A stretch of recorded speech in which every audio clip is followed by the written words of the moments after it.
po sa inyong lahat. This is Super Nanay, no, on your service, no. So today is Sunday.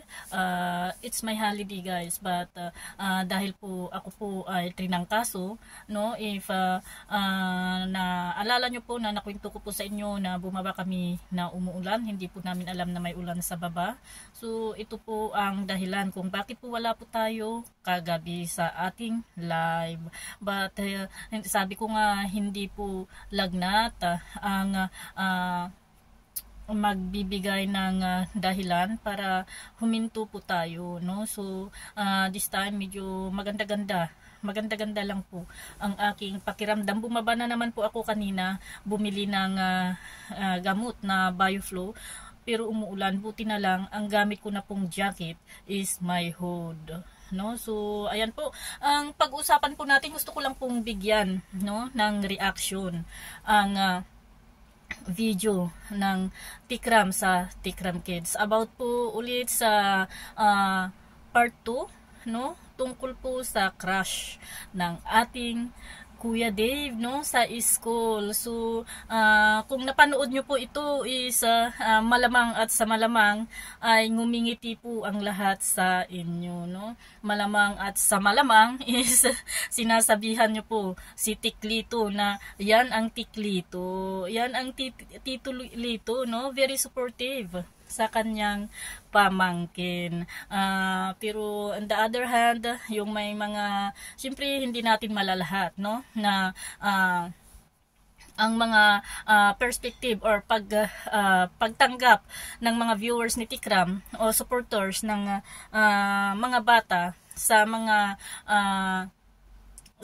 sinabi ni Tiklito ay positive. May mga iba dyan na negative ang pagtanggap po nila, no. Hindi po nila lubos akalain na ang Tiklito ay ganun talaga pala biro. So ayan po, kung narinig nyo po ang sabi ni Tikram, kinumusta po niya, no, ang kanyang panganay tungkol po sa kanyang crush, no. Kasi part 2 po ito nung nakaraan dahil po maraming nag-request na ituloy ang part 2. So ayan po ang dahilan kung bakit po na ituloy, no. So ang sabi ng ating Kuya Dave is okay lang.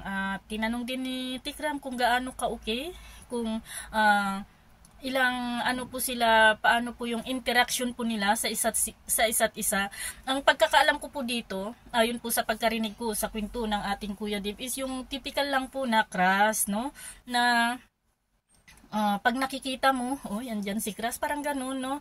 Hindi yung ikaw ang lalapit, linalapitan kanya, no, kasi according to our Kuya Dave kwento the story, no. So kaya wag po tayong mag-alala na ang ating Kuya Dave ay maluluko or malululong sa pagkakaroon niya ng crush, no. And ang sabi nga po ni Tiklito ay okay lang yan, di ba? Kasi pinagdaanan nating lahat yan. So para po maintindihan po nating lahat, panuorin po muna natin at intindihin ang bawat kataga na bibitawan po nila, and pati po yung facial expression ng mga mukha po nila, kung paano po nila i-deliver yung lines, para po sa ganun ay yung mga nag-iisip ng di maganda tungkol po dyan sa bagay na yan ay baka sakaling mapalitan, no. At yung mga positive thinker, no, positive ang pagtanggap dyan is very good para po sa atin at sa inyo. So watch this one, guys, and please comment, no, kung ano po ang inyong opinion, at pakipindot na rin po ang subscribe button sa hindi pa po nakasubscribe, at wag nyo rin pong kalimutan na pindutin ang like button and notification bell para po updated po kayo sa ating mga upload videos. Yun, ang gusto nilang malaman na kumusta kayo nung crush mo? Okay lang po. Gaano ka okay? Okay lang po. Hindi lang po ako nagkasama po ng matagal. Medyo okay lang. Nagsasama nung parang kinabahan naman ako doon. Hindi naman po yung kung mga kaibigan po, kung mga kasama ko sa klase. Kaya di naman po, di ko po masabi kung ano. Kaya okay lang naman. Parang kumubog ng malakas yung ano ko. Gano kayo, pagka pala nagsama kayo, medyo matagal. Hindi naman po. Gano katagal? Mga Saglit na mga 10 minutes po. 10 minutes. Ano mga napag-uusapan niyo? Ano po? Hindi lang po ako, may kasama din po yung mga kaibigan ko. Ah, Hindi po kami. Okay. Ano yung pakiramdam pagkakasama mo siya? Ano po? Parang... Ano po? Ano nga? Yun nga yung tinatanong ko, di ba naputol lang tayo doon sa kinamusta ka ba niya? Nung ano, kinamusta ka? Ano yung, ano? Siguro sabi niya, yun nga, di ba dahil wala kayong cellphone. Doon, about pala doon sa cellphone. Pagka ba nag-uusap, ba't kasi wala kang cellphone? Hindi mo. Hindi ba siya ganon?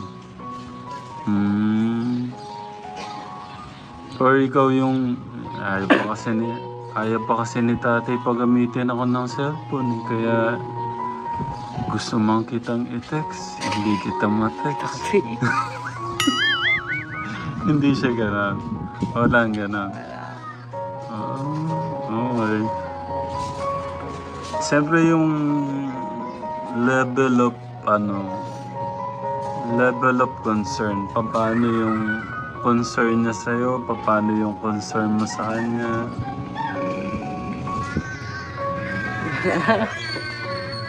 Alam po. Gaya nun, nagkasakit ka. Nung kinabukasan, nalaman niya may sakit ka. Paano ba siya nagano sa'yo? Kumusta yung ubo mo? Ano ba siya? Mahawak ba siya sa likod mo? Hindi ganon. Okay. Paano kayo nag-uusap minsan? Wala, pag kumana lang po. Nagkataon na din po. Mga event po. Wait lang. Tito Lito. Alright. Di ba request ng mga about dun sa crush niya? Baka may... Dito ka nga, upo ka sandali. Ilan taon na ba si Dave? Crush lang to crush lang. Pero gaano mo siya kakaras? Dito naman. 1 to 10. Sigurado tumatabog. Naranasan naman natin yun yung makakras tayo Pwede na. Anong Pwede namang manligaw. Anong maligaw? Anong pwede? Siyempre ako susuportahan ko si Dave. Lalaki naman siya. Kabata-bata pa Ilan niyan. taon na ba? Magsi-17 pa lang yan. 17 pa lang. Ay, hindi pa pwede. So, Crush lang pwede. Mga crush. Okay lang. nasa kalingkit At saka yung date lang. Anong date? Ay, walang date. Hindi pwede may date, siyempre. Ikaw? Hanggang crush lang. Ay, naku. Kung makikinig kay Tito papaluin ko kayo.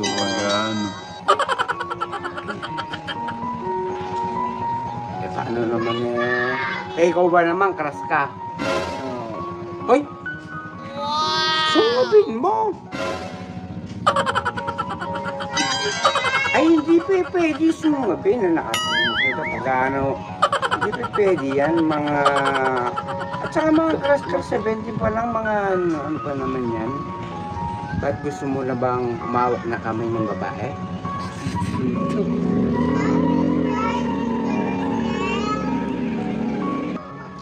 Mapapayo ko lang talaga kay Kuya Dave natin,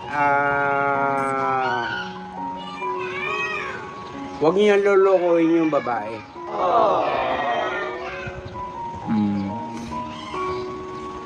Ayun. Pakamamahalin niya, huwag niyang tapat lang. Huwag mo, siyempre, pangit yung babae pagka nasasaktan, kasi ako, may anak ko ang babae, ayoko na masasaktan yung hika. Sinihin mo. Kaya, ganyan ako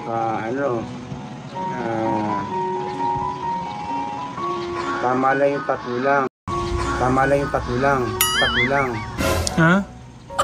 Joke lang. Ikaw naman, agad ka naman. Sabi, magsawa muna sa pagkabinata. Pagka na rin, nakatatlo ka na, pang-apat, asawain mo na. Tama ba ka, Tekram, yung Patawag na po ata kayo. Tama ba yung mga payo ko, eh? Mali. Mali. Kasi mo kasi kagwapuan ni Dave. Pwede yung ganon. Friends, kilalanin, walang Sabi ko, maraming friend. Tatlong friend. Sabi mo, sunggab eh. Sunggabin. Sungabin, ganun din yun. Sungabin yung, kunwari, nakikipagkaibigan, kaibiganin mo. Okay. Ayusin mo, linawin mo yung mo. Dave. Baka Tiga mamiss. saan naman ba yung may crush sa'yo na yan? Tiga saan? Siguro maganda yan. Kahit hindi ko pa nakikita. Kaya pala nakaka-pimple ka. Dahil nakaka-crush ka na. Grabe mga katekram. Basta mo. Sabi na mga tao natin. May pimple na po si Kuya Dave. Na-in love na. Isipin mo kailan lang parang kailan lang. No? Tapos ngayon may crush nang tayo naririnig. Pero maganda yan. Italin mo rin imbitahin mo. Para makita ng mga katikram kung sino siya.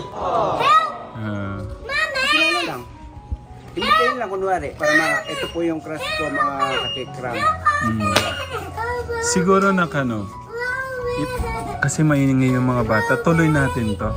Maglaro ka na muna. Sabi mo magbabola ka. Ha? Punta po. Tsaka wala ko yung rin po. Oo nga pala. Wala ko maglalagay po. Ayan guys, ang sabi ni Tikram is kinumusta ka ba niya nung nagkasakit ka? Ang sabi naman ng ating kuya, of course, no? Siyempre, upo, kinumusta daw po siya, no? So, it's a normal interaction, no? Kasi schoolmate po sila at ang taong tinutukoy po ni Kuya Dave at ni Tikram ay barkada din po ng mga barkada ng ating Kuya Dave. So it's normal po guys, no? Normal po lang na kumustahin, no, ng kaibigan ang isang kaibigan. Di po ba? Napaka-ano lang po, no?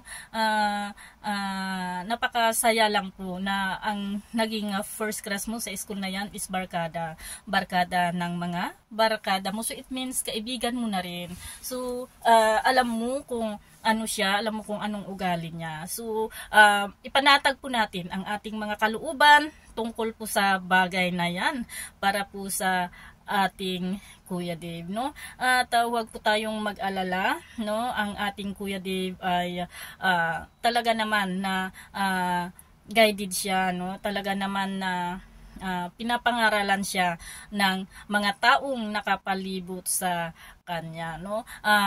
Sa akin lang is magsaya na lang po tayo, no? At ang ating Kuya Dave ay nararanasan niya ang normal na isang teenager. Kasi minsan guys, yung mga ganitong pagkakataon, lalo na sinasabi po natin na Dave is YouTube sensation, sikat na siya, at minsan, no, is pinupuntahan rin po siya sa school ng mga fans niya, ay medyo ano na po, no, mga ganitong bagay is itatago para lang po sa mga fans.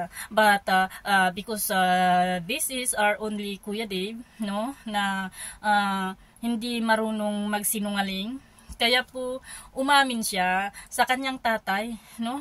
Umamin siya sa kanyang tatay. So, yan po ang isang nakakabilib dahil po sa atin, sa ating mga supporters niya, ay gusto niyang ipaalam kung ano po ang nangyayari sa buhay niya bilang isang estudyante, no? Ang nakaka-excite yung tuloy nito eh. Naputol lang kasi alam natin na busy po ang ating Kuya Dave, no? At may gaganapin na program na naman doon sa Promised Land. So, ito po uulitin ko po sa mga hindi po matanggap ang ganong sitwasyon ng ating Kuya Dave na may crush na po siya. Hindi naman sa hindi matanggap, nag-aalala. Is huwag po kayong mag-alala. No?